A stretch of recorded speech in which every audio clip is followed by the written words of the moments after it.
wambaye neza ahantu turi gukora harasa neza ugaragara neza ubyibushye ariko ukamara umwaka umwe uryama kuri matera. Gusa abakozi b'Imana bakubita yegetseho ntago igiye makuduteza rubanda. Abantu b'Imana iri gukubita yegetseho ukabuzi neza kiba waburaye rwose wakwisiga agakujijana ugasa neza. Yego wagira mu bantu ngo dore w'umuntu Imana yasubije rwose nazo utera haleluya. Amina amina. Neza ko waburaye abantu b'Imana iri gukubita yegetseho reka tubasuhuze. Yego mukomere mukomere abantu Imana iri gukubita yegetseho. Ijambo Imana yavuze iririndisha ikizakora. Nanjye yajyaga ibimbwira ngabona ari nk'inzozi ariko ubu nona ni mukomere Imana izabikora. Maze iminsi nivuga ati ariko kuko abantu batazi Yesu, iyo abantu batazi Yesu babayeho bate? Se babayeho bari mu mwijima, se babayeho bari mu byaha, se babayeho bishimye, abantu batazi Yesu babayeho bate? Buriya rero twakoze ubwa mbere ni umuntu wahanuriye abantu ibintu bigasohora ariko wakaguma mu kigeragezo kandi akihangana. Hari n'ikindi kintu yavuze kubona urubyaragize ute bikomeye kandi mu by'ukuri hari abantu benshi yasengeye bagira mu ngo bakabatera amada bakabyara cyane rwose ariko we agagumana icyo gikomeye cyo kuba adafite umwana ngo amubonere ku gihe. Yego bude no kuvuga ngo narababwiye ngo icyambere ni ukurinda ubuhamya.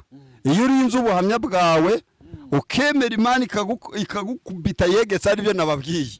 Ubuhamya bwawe bugeraga igihe Imana ikazi kagushungura ikavuga ati kuba wararinze ubuhamya nanjye reka ngugirire neza. Ako kakagenderaho rwose kandi nawe kakagenda migiye kirekire cyane ufite nzayimana ngo nzagutabara. Iyo Imana data wa twese wo mwijuru ivuganye nawe yuko uyu Farawo Imana igiye kumuzengereza uhereye none kugeza igihe kizaza. Mu bantu bari bumva kino kiganiro wizere muri iri jambo ry'Imana. Ezekiel 30:22 mu izina rya Yesu buri mwe wese uri bwumva iki kiganiro yikorere uburiri bwagende mu kibazo cyose yabahuye nacyo, mu ntambara zose, mu bigeragezo byose yabari nabyo, kugira ngo Imana yongere imugereho imubwenge ikorere uburiri bwawe. Yes, ni by'agashakasha komeye kuditama no kuri Gonareke Plus. Amahoro y'Imana akomeze kubana namwe. Njyewe nitwa David, ninjye mugiye kubana muri kigano nkanakebora ariko nanone kuri kamera za Gonareke Plus turafite umuntu w'Imana, umukozi w'Imana. Ntago turi twenyine, turi kumwe na Ndi Umukristo TV. Ku bantu bakoze subscribe kuri Gonareke Plus mugende mukore na subscribe kuri Ndi Umukristo TV. Ku bantu bakoze subscribe kuri Ndi Umukristo TV muze munakore subscribe kuri Gonareke Plus. Hano imbere yacu kuri kamera turafite umukozi w'Imana. Ni umuhanuzi w'Imana, ni umuvuga butumwa. Ikiruta byose akunda Imana n'abantu pe. Twaganira ubushize tukwana ikiganiro cyiza cyane. Nange navuga ati umukozi w'Imana nzongera kumubona gute. Uyu munsi rero Imana yemeye ko nongera kumubona. Twaganiye ku bintu byinshi yaduhaye ubuhamya ku bantu batakurikiranye ubuhamya bwe bonge basuye mu kiganiro nakoranye nawe. Ariko uyu munsi Imana yemeye ko twonga tukaganira. Uyu munsi nicaye mu karere ka Rubavu ahantu bita mu Rugerero, niho ngiye kuganira n'umukozi w'Imana cyangwa se ku Gisenyi. Nkunze kuvuga ngo nigiriye ku Gisenyi aho naje kuganira n'abakozi b'Imana bagiye batandukanye. Hanyuma nabatinde cyane rero reka nakira umuntu w'Imana, ndakwakira umukozi w'Imana. Murakoze Imana ibaho umugisha. Hanyuma sinkunda gutindamo nge ngubita mbanguranye kugira ngo umurimo w'Imana ukomeze ujye mbere, nta mpamvu yo gutinda mu bintu byinshi. Reka mbanguranye ngusaba ati banza dushyire imbere y'Imana kugira ngo utangire ikiganiro cyacu, tugitangize isengesho, ntituvuga amagambo yacu ahubwo tuvuga amagambo y'Imana. Murakoze abadukurikiye muraca bugufi tumanze dusenga Imana. Mana turagushimya bw'icyubahiro, tugushimiye neza yawe, ukuboko kwa kwiza kugere kuri buri wese. Ndasenze kugira ngo Mana abari bwumva ikiganiro kuri Ndi Umukristo TV, kugira ngo Mana kigiraho kibakura no kibashyira, ababaye bose baruhugwe, imiruho yose bikoreye cyangwa se imitwaro bahetse ku bitugu byabo, Mana uyibakureho kubera ko ushoboye byose. Kandi ndasenze kugira ngo tuyobore mu kiganiro, no tugiye kuganira David umushoboze kandi umwambike imbaraga, ineza yawe nigumye tuganze kandi ubwiza bwawe buturasire mu izina rya Yesu, amen. Amen. Hanyuma tutatangira ikiganiro umukozi w'Imana, reka banze ngira udutangazo dukiya ntago turi buze gutinda tukahita dutangira ikiganiro cyacu neza. Hanyuma ku bantu badukurikiye ni ibanga rimwe ngiye kubibira, ku bantu bambaza nimero z'abakozi b'Imana tuba twaganiriye, inimero yabo iyo dusoje ikiganiro ndamubwira akayivuga mu kiganiro. Hanyuma ku bantu bambaza nimero y'umukozi w'Imana bashaka gusengana nawe cyangwa kuvugana n'umuhanuzi w'Imana, muba mugomba gukurikira ikiganiro cyose mukagisoza ukago mwumve nimero y'umukozi w'Imana. Irindi tangazo mfite, nyuma y'igihe kirekire abantu bansaba ibintu byo kugira ngo njye mbakorera live mu birori bigiye bitandukanye, mu bukwe se, mu anniversaire se, cyangwa se mu bindi bintu byose, nkabafatira ama video cyangwa se mu bukwe bwabo nkabafatira n'amafoto meza. Ibyo bintu Gonareke Plus yafunguye Gonareke Pictures kugira ngo mwese mugende muyiyoboke, muyikurikire, muyirebe neza.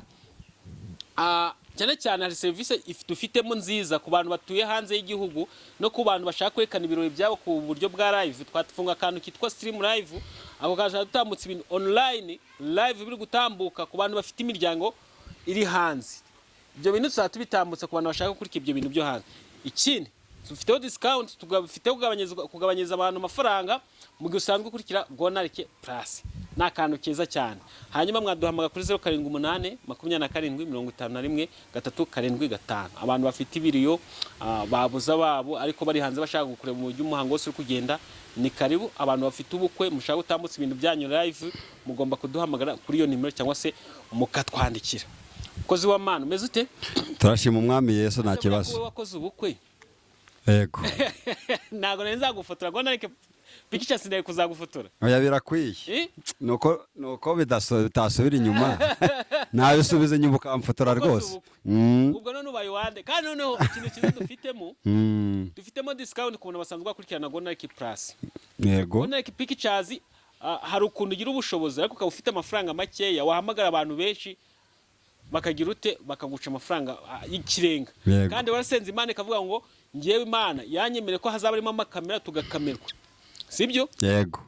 Ni service nashyira abantu bizeye Imana. Aya nibyo rwose. Gonarike Plus. Noneho ukaba warasenze Imana ikavuga ati ubukwe bwanjye buzaba arimo iki amakamera. Bangore video bampeze n'amafoto meza. Kandi wasenze Imana ikubwira ko ubukwe bwabo zagenda neza. Yego. Sibyo? Yego. Ukaba ufite amafaranga makeya. Twebwe ntago turi gusaba amafaranga menshi. Ni make ko ngo tubone transport tugeze ahantu ubwo bukwe buri kubera, ndetse n'abakozi bazi kugira ngo baze kubona amazi yo kunywa n'utundi tuntu duke two kwifashisha, ibyo bintu bigatambuka neza. Kirushijeho tukabitambutsa live. Ubundi ukavuga ati njye narasenze. Ibyo bintu ni byiza rwose. Ni byiza rwose. Nawe utabikunda. Ufite urwibutso rw'amafoto y'ubukwe yawe. Amafoto rero buriya. Urayafite? Oya. Oya ariko rwose. Oya. Hano warasenze Imana ikavuga ati nzagukora ubukwe. Urumva nyine na akantu kanciyeho nanjye. Iyo nza kubimenya mbere mba narifashe nanjye two tuvideo. Ariko kubera ko nyine urumva bibonye bono kushishikariza abantu kugira ngo bajye kuri urubuga bakore subscribe na share kugira ngo babone nimero yawe ubundi ujye kubatwikira. Yewe mwumve neza. Tugiye gutangira ikiganiro mu byumve neza. Niba warasenze Imana ikakubwira ati nzagukorera ubukwe bwiza, ukaba uri guhamagara abantu benshi busanzwe uzi bakamera bakaguca amafaranga menshi y'ikirenga, Gonarike Pictures ibi nibyo yaje gukemura. Iri gusaba amafaranga makeya kugira ngo umuntu wasenze Imana ikamwemera kizamukoreshereza ubukwe. Yego. Sibyo? Akabona nta bushobozi afite bwo gutanga amafaranga menshi y'ikirenga. Twe turagusaba makeya tukaza kugukorera ibintu neza. Niba wabuze umuntu wawe kandi ushaka gukurikirana umuhango we uri hanze ariko ugasanga ubushobozi nta mafaranga menshi ufite, bitewe n'abantu baza twumva ngo barasubijwe kandi mu by'ukuri nabo bari mu bigeragezo bitandukanye, kandi ukaba ushaka gukurikira umuhango wabuze uwawe, ibyo bintu nibyo tuje gukemura. Ariko ku muntu usanzwe gukurikira Gonarike Plus mu byumve neza wakoze subscribe, kuko mu kintu cyameze ajya ngo bazanye uzajya unyereka screenshot twakoze subscribe, unyereke n'ibiganiro nka 3 watanzemo commentaire, ubundi tugufashe urwibutso rugumane ugira amafoto meza, video nziza, ibyo byose turabikwemereye ariko ku mafaranga makeya. Niyo wasenze Imana rero mwumve ko kuri Gonarike Plus ntacyo muzatubura. Amen. Nanje nabikemuye. Nasanze icano ni y'Imana, ibikoresho Imana yaduhaye ni iby'Imana. Ni y'Imana rwose. Ahubwo ndimo ndararikira n'abantu rwose kugira ngo batugane vuba. Niba warasenze ukumva Imana ikubwira ati ngiye zagukora ubukwe bwiza harimo n'amakamera, hamaga kuri Gonarike Plus. Gonarike Pictures izi gukorera. Mbona ukuvuga ngo David ikintu mwemereye nuko abantu ubabwiye ko nta kirenga cy'amafaranga gihari. Bagomba kugusanga bagafata nimero rwose bakaza ukabakorera inicano y'Imana. Amen. Hanyuma rero reka dutangire ikiganiro cyashamwe n'umukozi w'Imana ngo twibere ku Gisenyi. Ku Gisenyi mumeze muti? Turashima umwami Yesu akazuba kari kuva nta kibazo. Imana yaguhaye. Turukukora cyane. Ubushize bwo duherukana twakoze ikiganiro cyiza we. Cyiza uduha ubuhamya. Yego. Tubwira kuntu maze umwaka umwe uryama kuri matera. Ryama kuri matera. Na nubu ndacyabitekereza. Byari bigoye. Rirandiye. Byari bigoye cyane ariko ubundi cy'Imana yakuvuzeho ikirindisha ikizakora. Niba Imana yaravuganye nawe ugomba kwizera yuko Imana izakora n'ibindi. Babamye bwana cyabutekereza ubu twiranarandiye. Niyo kuntu ugaragara wambaye neza, ahantu turi gukora harasa neza, ugaragara neza, ubyibushye ariko ukamara umwaka umwe uryama kuri matera. Gusa abakozi Imana bakubita yegetseho. ntabwo ijya yemera kuduteza rubanda. abantu b'Imana iri gukubita yegetseho ukaba uzi neza ko waburaye rwose wakwisiga agakubita ijana ugasa neza. yego wagiramo abantu ngo dore umuntu Imana yasubije rwose. nazo utera haleluya. amina kandi uzi amina. neza ko waburaye. abantu b'Imana iri gukubita yegetseho reka tubasuhuze. yego mukomere mukomere abantu Imana iri gukubita yegetseho. ijambo Imana yavuze iririndisha ikizakora. nanjye yajyaga ibimbwira ngabona ari nk'inzozi, ariko ubu nonaha nimukomere Imana izabikora. maze iminsi nivuga ati ariko kuko abantu batazi Yesu, iyo abantu batazi Yesu babayeho bate? Se babayeho bari mu mwijima, se babayeho bari mu byaha, se babayeho bishimye, abantu batazi Yesu babayeho bate? buriya rero kizaza, ariko ubu nonaha tuvugana Yesu ni umwami. Yesu ni umwami rwose. murabona ko nta Imana itakoze. Imana yarahabaye, yagica mu bintu byinshi. nawe rero uko twumva ihangane rwose, aho kugira ngo wiyahuze inzoga, ubusambanyi n'ibindi byose, gana Kristo nk'umwami n'umukiza, Imana izabigukuramo byose. uyu muntu tugiye kuganira, abantu badukurikiye mwumve neza, mujye meze uburemere bw'umuntu tugiye kuganira. mushobora kuri kumureba gutya, ni n'umusore biragaragara, ariko noneho Imana imurimo irenze uko agaragara uko nk'uko. njye mpamvu mbivuga gutya, mbivuga ngendeye ku buhamya yaduhaye mu kiganiro twakoze ubwa mbere. ni umuntu wahanuriye abantu ibintu bigasohora, ariko akaguma mu kigeragezo kandi akihangana. hari n'ikindi kintu yavuze, kubona urubyaro agize ute bikomeye. kandi mu by'ukuri hari abantu benshi yasengeye bagera mu rugo bakabatera amada bakabyara cyane rwose, ariko we agagumana icyo gikomeye cyo kuba adafite umwana ngo amubonere ku gihe. yego. ubundi ni ukuvuga ngo narababwiye ngo icya mbere ni ukurinda ubuhamya. iyo urinze ubuhamya bwawe ukemera Imana ikagukubita yegetse, aribyo nababwiye. ubuhamya bwawe bugeraga igihe Imana ikaza ikagushungura ikavuga ati kuba wararinze ubuhamya nanjye reka nkugirire neza. ako kakagenderaho rwose, kandi nawe kakagendamo igihe kirekire cyane. ufite nzayimana ngo nzagutabara. iyo nzirekire Imana ikora ibitangaza bikomeye cyane. abantu munkurikiye mugerageze mu nyumve, njyewe David munyumve, ariko nanone nimujya kunyumva mumanze mutekereza Imana isumba byose. uyu muntu turi kuganira Imana imurimo njye narayumvise numva ngize n'ubwoba. avuze akantu ko kuryama kuri materi imwe mpamvu mwakumwe, ako kantu n'ubu ndacyagatekereza umutwe ukandye. nareba abantu yahanuriye ibyabo bigasohora, ntange n'umuntu ubona iryo yerekwa avuga ati reka ngende ngure matara y'umukozi w'Imana, nashaka afite 20 ariko nanjye ndayigura. buriya rero David biragoye. njya nkunda kuvuga ngo mujye musoma Bibiliya. umuhanuzi umwe witwa Elisa yageze ku mugore wari warabuze urubyaro, arangije aramwitegereza aravuga ati ariko uyu mukozi w'Imana reka manze mugaburire. aragenda aramugaburira mu ibyo kurya n'ibyo kunywa, arangije abagiye mu gicu aravuga ngo umwuka wera arandegetse ngo kindi gihenga kino uzaba ukikiye umwana. urumva umugore we yari afite ikibazo cy'uko yari amaze igihe atabyara, ariko arangije avuga ngo hoya mukozi w'Imana wimbeshye. aramubwira ngo ariko ngiye mvuganye n'Imana kindi gihe ngiki. ubwo ni ukuvuga none ubu ari tariki kindi gihenga kino, wowe ufite ikibazo cy'umwana uzaba umufite. arangije amaze kubimubwira arigendera. cyagiye cyarageze umugore yumva atagiye guhaga mu nda. ariko Imana ni nziza, umwana yarabonetse rwose. yewe abantu nuko batabiheza uburemere. yego. maze iminsi ni kuvuga ngo abantu batakaje Imana icyizere, ntabwo bagishaka kumva ko abahanuzi bakihari, abakozi b'Imana. yego. usibye n'ubwo utakwizera ibyo bahanuza, ariko hari ukuntu wumva ibyo byabaye ku muntu ukavuga ko biri kose umuntu ari mu mwuka w'Imana. yego. urumva ni ukuvuga ngo rero impamvu abantu batakizera abakozi b'Imana cyangwa se abahanuzi b'Imana, urabona njye nkunza kubwira abantu ngo Satani ifite abakozi benshi kuruta b'Imana.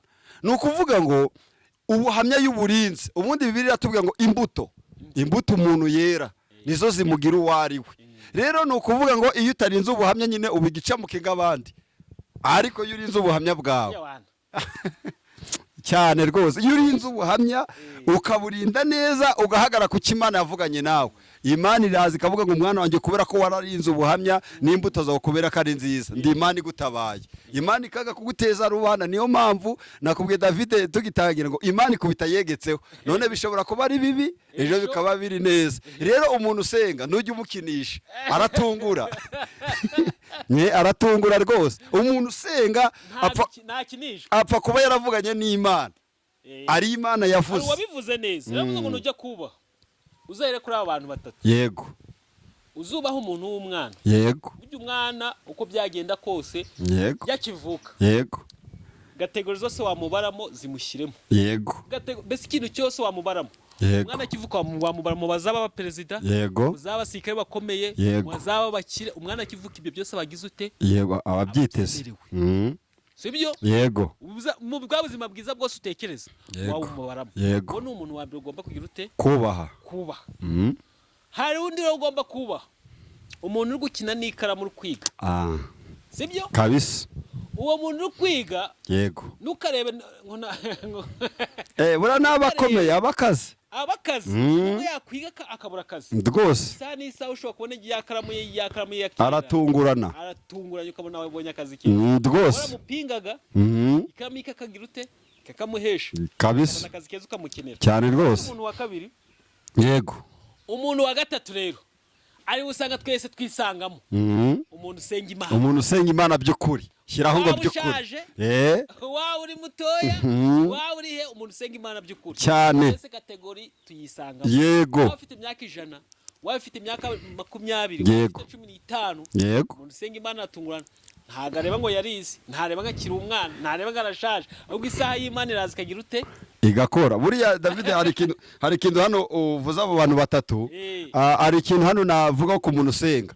Hari ubona umuntu usenga ukamusuzugura ukabona neza ko byamurangiranye, ariko abafite nzayimana abafite nzayimana abafite iby'Imana yavuganye nawe. Rero we kujya usuzugura umuntu usenga, umuntu usenga wageze ku karago akumva uko Imana ivuga, ahubwo nawe ufite ibibazo genda mu cyumba cyawe hahandi usanzwe usengera, upfukame uhamagara iyo mu ijuru iraje ibikore rwose. Hari umuntu wavuze ati ngo ntugakina n'isengesho, reka ngo nawe usenga kina nawe ukinasenga nawe ukinasenga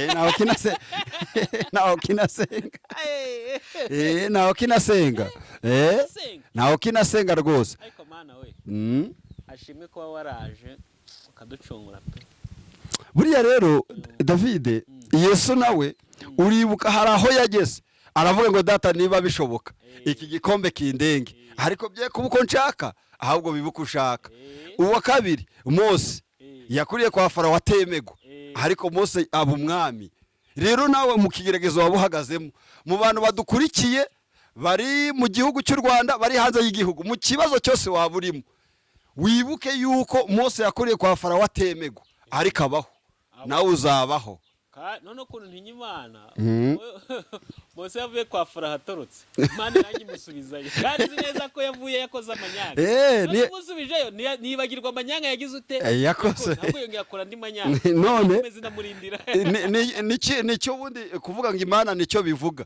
Imana ihora iteze ibiganza ihamagaye abarushye n'abaremere, waba uri mu kabari, waba uri mu busambanyi, waba uri mu zindi ngeso zose zitandukanye, Imana ihora iteze ibiganza iragushaka kugira ngo uzi kubabarire. Ubundi nta kintu upfana n'Imana ni ukwihana ibyaha byawe. Hanyuma uyu muhanuzi turi kumwe n'urugero rwiza ku bantu batumva Imana neza, ni urugero rwiza ngo mwumve Imana. Umubonye gutya ibintu aba yatubwiye ntabwo wabimutekerezaho. Ukuntu yambaye neza pare simate, ari simate pe simate kuri rwa rwego umutana bitekereza. Ari smart zese simunabibona, yari yarabivuze kera, ariko isura igaragara ari smart. Akubwiye ubuzima yaciyemo ushobora kuhita uvuga ati se uyu muntu ni we cyangwa arimo kutubeshya ni scam. Ni njyewe rwose, ni njyewe cyane, ni njyewe cyane David, ni njyewe. Tugiye kujya mu ijambo ry'Imana mu kanya, ariko reka tukomeze twiganire gakeya. Turajya mu ijambo ry'Imana abantu bazi neza ko dikunda. Yego. Iyo ngiye kukubaza njye mpita nkwibariza ku murimo w'Imana abantu baza bakugana. Yego. Twakwajya ikiganiro n'ukuntu abantu baza bakugana ubona Imana iri gukora. Buriya rero ari ikintu buriya hari ibintu Bibiliya iravuga ngo ibyahishwa abanyabwenge byasobanuriwe abaswa kugira ngo batagira uwirata ubwenge. Ni ukuvuga ngo njyewe nari nzi ko ibibazo biba mu Rwanda gusa, ubu no hanze ahubwo nayo hari ibibazo. Buriya David, mu kiganiro twakoranye abantu bafite ibibazo ni benshi cyane. Icyakora Imana ibasange, Imana ibakemurira ibibazo byabo. Imisonga ni myinshi, nawe ufite ibibazo ariko nawe uraje bikemuke, humura.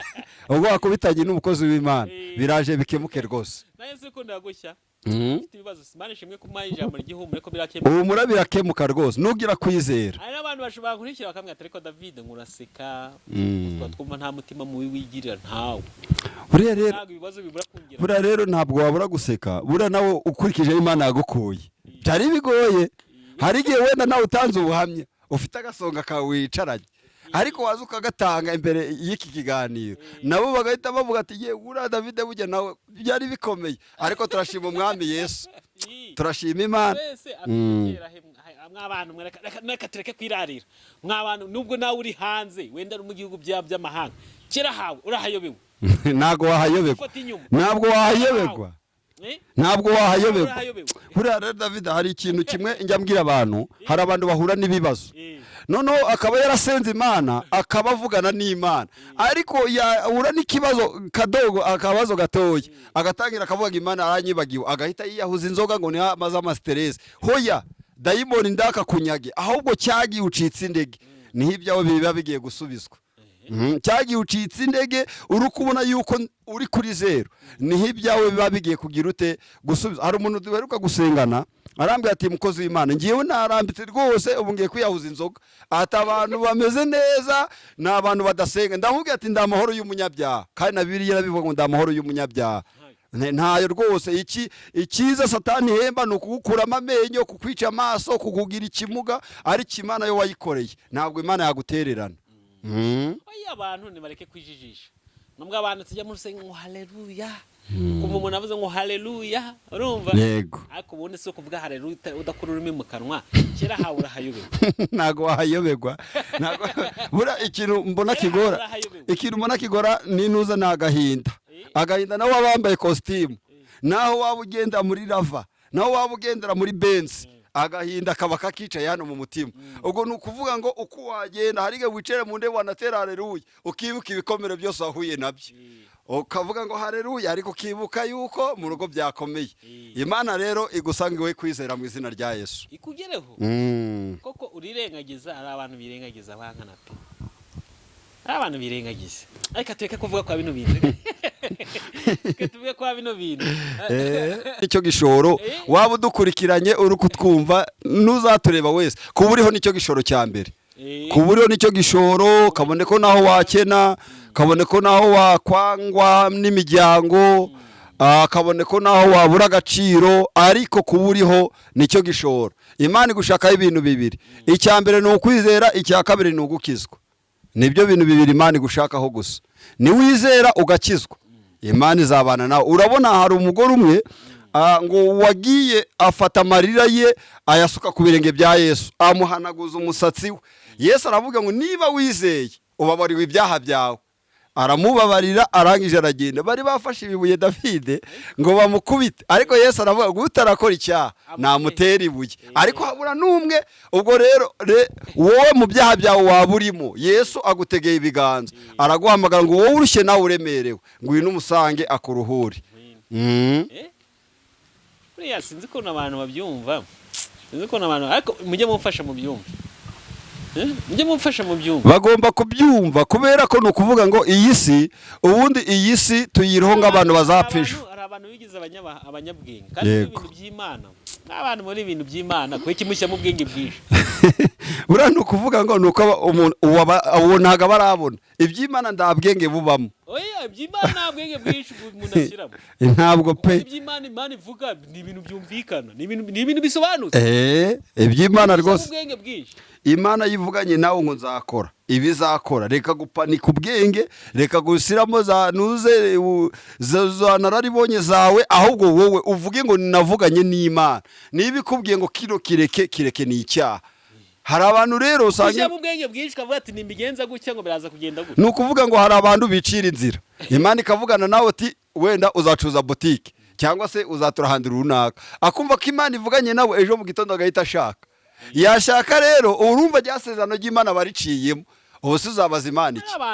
Abantu bigize abanyabwenge mu bintu by'Imana, babigize ngo ngenda ndabizi by'Imana ubizi kangahe. Buri icyo tuzi ni kimwe, ko tugomba kugenda mu nzira nziza Imana igize ute ishaka. Yego, ubundi ni ukuvuga ngo na Bibiliya avuga ngo dushobozwa na Kristo uduha imbaraga. Intambaraga ufite rwose ntacyo wakora. Natwe kuba twicaye hano ni mwuka wera ubudutije utubaraga akavuga ati mwana wanjye genda imbere ya kamera uvuge. Hari umuntu wambaje arambwira ngo ariko David tuvugishe ukuri mu butekereza ko kurikiwe n'abantu b'abanyabwenge benshi ati ndabizi pe hari abantu bankurikiye hano kandi pe nkurikiye hano mwe benshi yego tugiye munsi y'umubiri bisanzwe umuntu usha ubwenge pe isibye n'ubwenge wenda n'ubumenyi murabundo ushaka tubyemere yego ambaza tese nk'abantu muzi neza ko bagukurikiye ubakurusha ubwenge bwinshi n'ubumenyi n'ibintu byinshi ndavuga ati cyane pe yego none ngo wumva ugiye kubabwira iki habwe ati muri ibintu byacu ntago bibarizwa ubwenge bwinshi yego buriya rero ibintu byacu bibarizwamo umuntu uzi kumva. Buriya David ngewe hari ikintu ngendangira urugero kuri Bibiliya uzi iki bivugaho ivuga yuko umugabo umwe witwa Petero yakurikiye Yesu amaze kumukurikira ariko kubera ko abigishwa bakurikiraga Yesu hari icyo bamushakagaho noneho Petero aravuga ati ariko Yesu ko nagukurikiye ngasiga byose ngasiga imituganye n'amafaranga nzahembwa iki. Yesu amubwira ijambo rikomeye aramubwira ngo ibyo wahombye nzabikukubira injuro 100. Ariko Petero yarazi ko urugamba agiye kugwana aruga umubiri kubera ko yavuka mu bwoko bw'abazerote kandi yarazi kugwana cyane. Rero urumva nawe yafashe tekinike aravuga ati ngewe niba ari kuriya niba ari kwenda mukora urumva yambaye uzamutera inkota kubita gatatu rwose ko niba zankubira karindwi Petero munyadutendo twinshi yitegeje areba avuga ati ariko ubundi uyu mugabo yakajya jura bakabwira abandi bajama ariko mumbwire uyu mugabo twakurikiye twibereho neza tugaburira abandi umugabo igihe twamenyana nawe ntarahindura inkweto ntarahindura ikanzu niyawe niyagiye koga sinzano yogera yego uyu mugabo mwaye mugiye kumureba none ibintu abatubwira iyo tugiye kubikura dusanga ibi bintu bizungukira he ni ikibazo gikomeye. Buriya rero none Yesu abwiye ati nzaba kubira karindwi avuga ati sha wa mugabo wasanga birimo azana karindwi bo batanya kubara muki mukugwiza inyungu zabo. Rero hari n'abantu bafata tekinike zabo bakumva yuko arizo ziri bugira umumaro z'Imana bakazishyira inyuma. Njatse kubabwira ngo tekinike yose wakora itarimo Imana ni zero.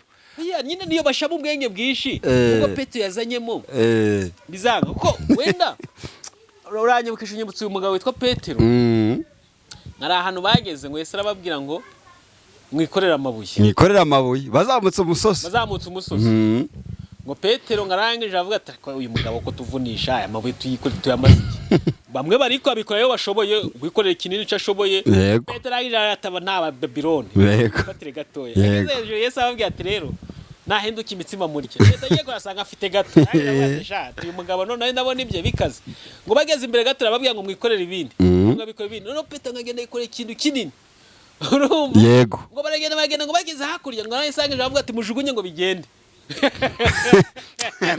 kuko arakanu bivuze ushize mu bwenge bwinshi Petero asize mu bwenge bwinshi bwa mbere yikora gato nk'abarushinuza ngo nagashaka kuvunika yego asize mu bwenge bwinshi ibyamubaye mwabyumvise ubwa kabiri yonge kuvuga ngo mwimwiko mwashamo ubundi bwenge bwinshi aragenda aterura ikibuye kingana guki arakikorera Yesu ageze imbere avuga ati mujugunye. Yesu ni umuntu ukomeye cyane. Iki kintu mumanze mu cyumve neza ko bantu bankurikiye. Buriya rero reka ngubwire hari ijambo mvuze ngo gutekenika cyangwa se gushyiramo ubwenge bwinshi. Hari abantu usanga bafite ibigeragezo none agahita yigunga akavuga ngo Imana yamenya yarandetse ntabwo yakuretse. Umuntu ufite ikigeragezo wumve yuko ahubwo ari Imana ishaka kuvugana nawe. Buriya mu kigeragezo niho Imana ivugira nawe David. Waba udukurikiye uri hanze y'igihugu waba udukurikiye uri imbere y'igihugu mu kigeragezo ufite niho Imana ivuganira nawe. Urumva kugira ngo Imana ivugane na Yobu nuko Satani ngo yasanze Imana iramubwira ngo mbabarira umbereze Yobu iminota 3 urebe ko atarakwihakana. Imana yavuga ngo genda ndamuguhaye ariko icyo ngwimye no bugingo bwe. Tetanso ku bugingo. Haragenda aramubabaza amuteza ibibazo amuteza ibibyimba imitungo iragenda umugore waramwanga abana barapfa bigeze igihe ngo yishimisha n'ururyo. Urumva Imana nago yabaga itari kumureba se yamurebaga se.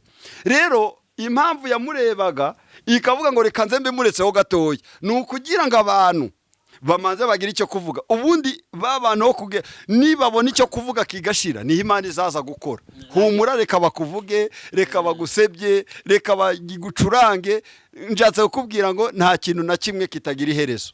hanyuma rero ku muntu wambwiye ati David ngo ubukurikiwe n'abantu b'abanyabwenge benshi mureke mbabwire abo bantu uko bagira ubwenge bwinshi ntago baburusha Imana ntago baburusha Yesu wape ibi bintu rero ntago ari by'ubwenge bwinshi yego yo gupanika ibitekerezo byacu tubijyana kure aho tujye mu nzira Imana igira ute idushakamo ibyo bintu bizatuma byose tubigiraho niyo mpamvu nawe uzankurikira uzi neza ko ufite ubwenge ariko ukankurikira yego rwose Imana n'ubundi ari ahantu hamwe dushaka yego inzira nziza yego Imana yabiteganyije ubundi inzira ziza Imana idushakaho David menya narigeze kubivuga mu kiganiro cya mbere ni ukuvuga ngo inzira nziza Imana idushakaho ni imirimo myiza imirimo myiza niyo izaduherekeza njya ngunda kubwira abantu ngo wakorera Imana imirimo ukayikorera mu isi no mu ijuru ngo yandikwa mu gitabo ni ukuvuga ngo ushobora gukorera Imana nonaha ariko se hari ijambo wavuze ngo kuba umukozi w'Imana ugashyiramo ubwenge bwinshi reka aka kantu tukavugeho ni ukuvuga ngo wowe ushobora kuba usenga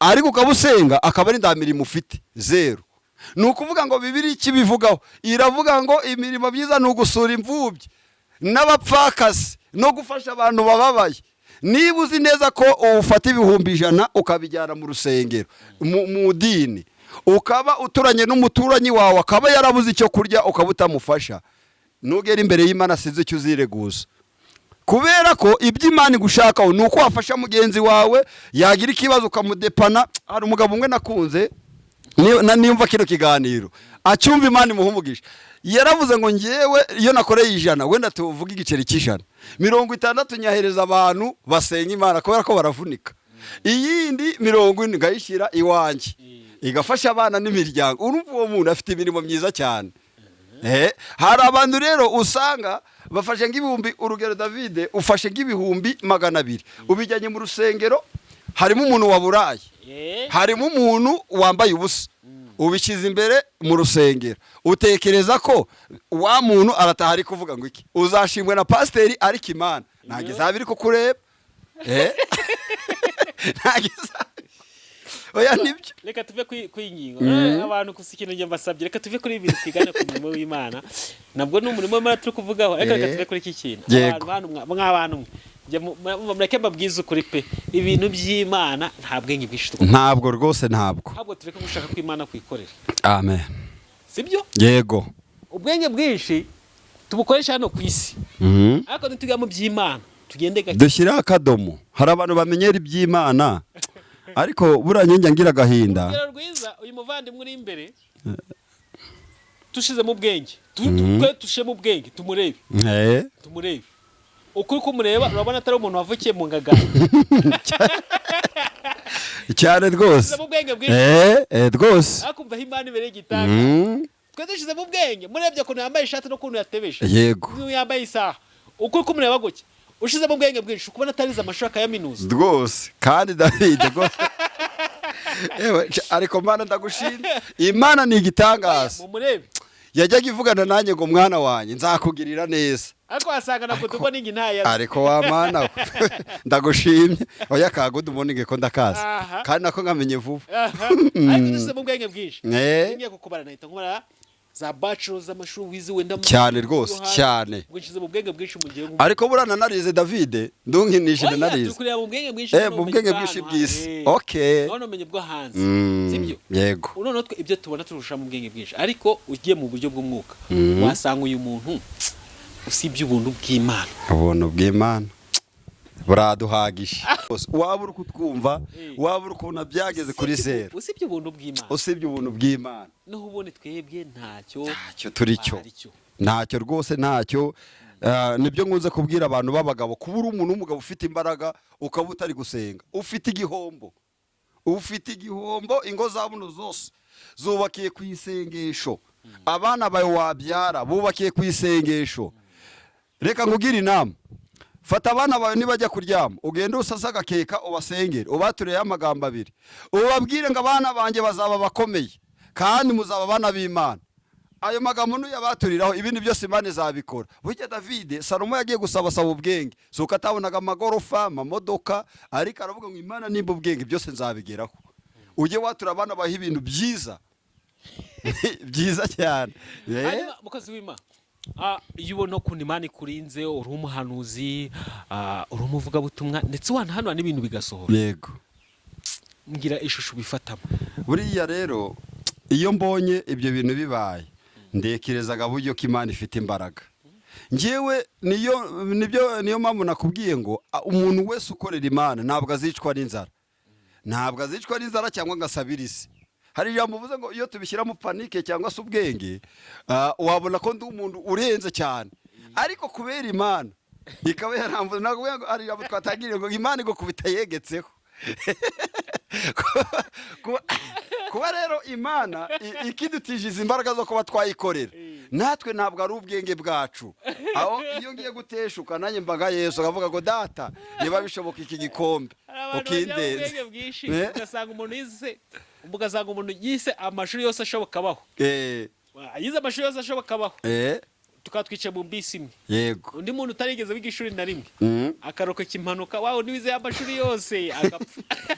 Buriya rero David, noneho ikintu gikaze, Yego. abantu bakajya kurwara mu bitaro ari abantu babiri. Umwe yize ni umudogiteri uvura abandi bantu, Yego. undi ntago yize. Yego. Umudogiteri agapfa, utarize akabaho rwose. Buriya nibwo buntu bw'Imana. Buriya David, reka mbikubwireho, rimwe nigeze kujya gusengera ahantu mburaho n'umugabo yari yarize indimi nyinshi. Noneho yumvisha abana b'abahanuzi bagiye mu mwuka wera, nawe avuga ngo ari ururimi yize. Aravuga ati ururimi ko bitari guhura bimeze bite. Aravuga wapi. Turangije aravuga ariko bakoze Imana mureke imbabazi. Mwavuze ururimi ariko nanjye mvuze urwanjye birancanga. Rero Imana yo mu ijuru iyo yashatse kukugirira neza ikugirira neza rwose.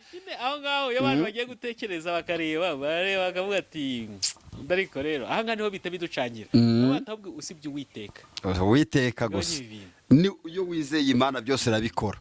Mu nzira zose, mu bibazo byose waba urimo, muri gahunda zose waba urimo, Imana igira ute irabikora. Buriya David, singiye kukubesha, n'abadukurikiye wenda barabyumva. Njyewe numvaga ndazaba umuntu w'umugabo kubera ubuzima nari mbayemo, ariko nsenga Imana. Ariko none hatuvugana ntabwo watinya no kumufitasiyo, ntagenaga nayitwerera rwose. Bose ninge no kuba mfitasiyo mbaye nakubisa amaso y'umwuka, amaso y'umubiri. Ngo napfa kuba mfitasiyo yoroshye. Niyo mpamvu umurimbi yavuze ngo iyi Imana ikwibutse. Ahubwo se reka cyo tuvugisha uko. Tutagiye tutagiye mu maso y'umwuka. Ukaza mu bukwe bwanjye. Yego. Uzi ngo nafata umwe gutekereza ati wenda weho uracitse kamwicaze hano cyangwa nakwicaza muri za ntebe. Urumva ni ya Mana. Umuntu aza gutanga nka miliyoni nkesha. Nta ni Imana rero bige. Ariko ndashima umwami Imana. Abantu bakoreshaga ubukwe kera ndibanumire. Ariko none hatuvugana. Mfite invitation zigera muri 20 kandi ndi gusenga Imana gizamba yo kuzitwerera. Hanyuma umukozi w'Imana. Yego. Nk'umuhanuzi ndabizi neza pe. Abantu bari buze kuguhamagara ni benshi. Abantu bashaka kumva ijwi ry'Imana, bashaka kumva ubuhanuzi bw'Imana ni benshi. Yego. Ni benshi pe. Ni benshi. Abantu bari buze kuguhamagara bashaka kumva ikimana igukoresha kuri bo. Yego. Ni benshi. Yego. Wowe yumva ute iyo abantu bagukeneye ari benshi? Ni ukuvuga ngo icyambere ngora nta muntu nsubiza inyuma. Bose mbaho umwanya. Ni ukuvuga ngo iyo umwavuye undi ajyaho, undi ava undi ajyaho. Cyakora njya ngerageza kubajera. Ushobora kumpamagara wenda ndi gufasha nk'umuntu ufite ikibazo gikomeye. Ngahubwo yatuba witonze mu nyuma y'iminota 30. Umpamagare. Ubwo ni ukuvuga ngo telefone yanjye ihoraho kugeza saa 6 z'ijoro. Niho njya nduhura ubwongo ngamanza nasinziraho gato yakubwira ngo ejo mu gitondo nzongera mva tugo rugendo rwo gusengera abantu. Rero nukuri abantu badukurikiye bose nakagira uwikanga. Isa yose wamamagaraho mbambare. Ndatabara rwose.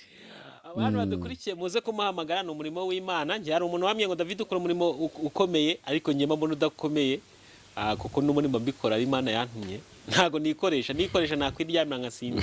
Cyari. Imana yonyine niyo impagurutsa ikankoresha. Hanyuma rero reka twigiye mu ijambo ry'Imana n'umukozi w'Imana. Twagana ibintu byinshi bigiye bitandukanye ariko ikintu nababwira ni kimwe no kubugomba kwizera urangiza ukihana nkuko nabibabwiye dukome ibintu bya panike mu bindi by'Imana. Kuko nababwiye ntago nabifite ubushobozi bwo kuza hano ngo mvuge ikintu abantu bankurikira ari batanu ariko kubera ubuntu bw'Imana iremera ko unkurikira ugakurikira umukozi w'Imana byose bigashoboka. Sibyo? Ngiye kuvuga amashuri yanjye ushobora kuba unkurikiye ufite amashuri arenza yanjye cyangwa se nyagukurusha cyangwa se uravukiye ahantu heza njye mfite ahantu avukiye ariko kubera Imana twese kaduhuza katugira umwe. Umukozi w'Imana ikaribu n'ijambo ry'Imana. Murakoze. Tugiye kumva ijambo ry'Imana ry'uyu munsi. Imana nkize ku mutima turasanga mu gitabo cya Ezekiyeli ibice 30 umurongo wa 22. Ezekiyeli ibice 30 umurongo wa 22 ku bantu badukurikiye mu ijambo ry'Imana. Turasoma mu izina rya Yesu twumva iki Imana ivuganye natwe. Ezekiyeli ibice 30 umurongo wa 22 haravuga ngo nicyo gituma umwami w'Uwiteka avuga ati dore nibasiye Farawo umwami wa Egiputa nzamuvuna amaboko yombi uko nabanje kuvuna kumwe n'ugusigaye kugikomeye kandi inkota iri mu kuboko kwe nzayigusha hasi. Amen. Katurisubiremo kugira ngo bagyumve. Yego. Haravuze ngo nicyo gituma umwami w'Uwiteka avuga ati dore nibasiye Farawo umwami wa Egiputa nzamuvuna amaboko yombi uko nabanje kuvuna mvune n'ugusigaye kugikomeye kandi inkota iri mu kuboko kwe nzayigusha hasi. Amen. Ni mu minota mike tugiye kumva ijambo ry'Imana. Wowe udukurikiye kuri iyi cano kugira ngo wumve ijambo ry'Imana aho Imana ivuganye nawe mu ijambo, izina ryawe rihabwa icyubahiro. Bibiliya iratubwiye ngo dore nibasiye Farawo umwami wa Egiputa ngiye kumuvuna amaboko yombi uko nabanje kuvuna n'ukwa mbere kwa kundi kuboko gusigaye kugifite ingota kugikomeye. Imana ivuganye nawe yuko Imana igukubise kukaba kuguye hasi, weri gutinyishwa n'ibyo ubona ibikomere byose waburi nabyo. Imana ivuganye nawe ko Farawo uri mu ruhande rwawe, Imana imukuyeho mu izina rya Yesu. Uyu Farawo utuma utinjira mu migisha yawe, uyu Farawo utuma udashaka, uyu Farawo utuma utubaka ingo zikomere, uyu Farawo utuma utabona akazi nk'abandi, uyu Farawo utuma utabona imikorere, uyu Farawo utuguteza ubugwayi bwa gitunguro bwa buri munsi.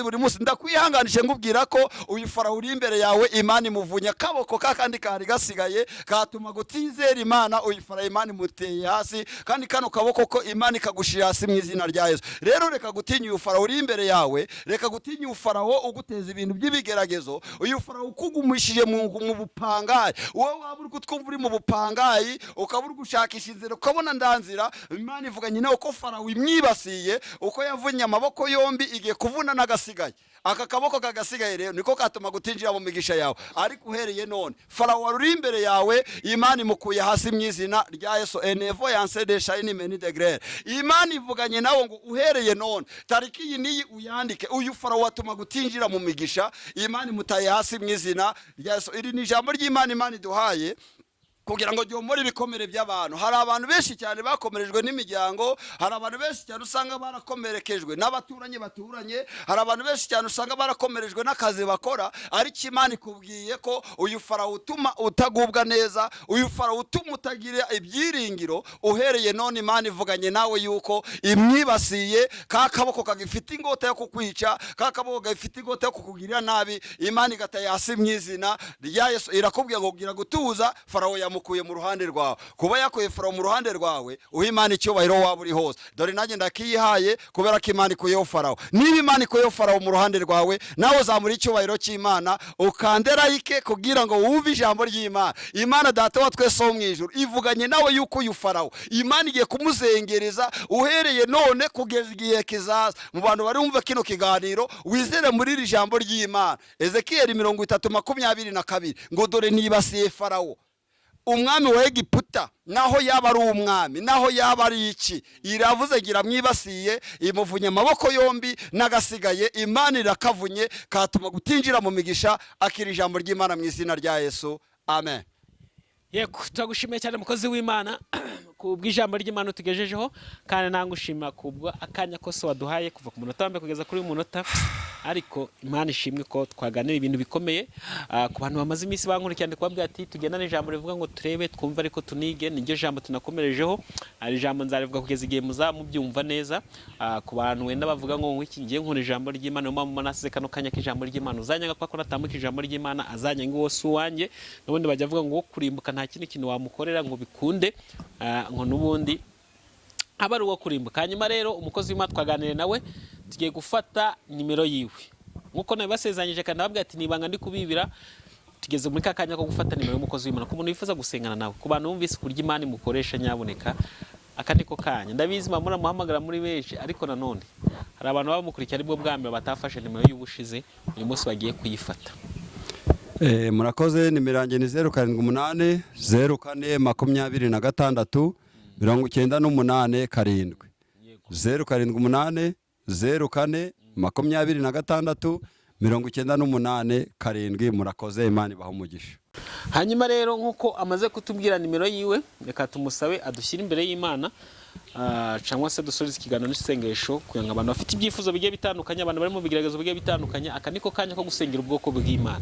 Ni kare gusengera ubwoko bw'Imana. Turagushimiye Uwiteka Imana Nyagasani, tugushimiye neza yawe, tugushimiye kuri Imana igira neza, uri Imana ibohora mu izina rya Yesu. Ndasenze kugira ngo buri mwe wese umuhereze agaciro kandi buri wese umuhereze icyo umutima wifuza. Nasomye Bibiliya irambwira ngo uyu murwayi yari ku kidendezi, ngarika abandi bari barahamusize. Uyu murwayi yari afite amaso areba, afite amatwi yumva, ariko akagira ikibazo cyo kwijugunya mu kidendezi. Ariko Yesu ahageze ntago yakurikije imyaka yari ahamaze, yaramubwiye ngo ikorere uburiri bwawe wigendere. Nanjye ndasenze mu izina rya Yesu, buri mwe wese uri bwumve iki kiganiro yikorere uburiri bwage mu kibazo cyose yabahuye nacyo, mu ntambara zose, mu bigeragezo byose yabari nabyo, kugira ngo Imana yongere imugereho, imubwiye ngo ikorere uburiri bwawe. Ndasenze mu izina rya Yesu, ndahamagara Imana ishoboye byose, ndahamagara Imana ifite kwizera. Uyu munsi wa none ukuboko kwawe kwiza kugendere kuri buri wese wihebye, kandi buri mwe wese ushaka akazi akabone. Abagabo ndabasengeye, abakobwa ndabasengeye, ababyeyi, abana batoya n'abatwite, mu izina rya Yesu, kugira ngo buri wese abone ineza yawe. Uyu mwaka ndugashire udakoze igitangaza kuri buri wese, urakoze kushoboye byose, kandi buri mwe wese yizeye ko agomba gukira mu izina rya Yesu. Amen. Amen.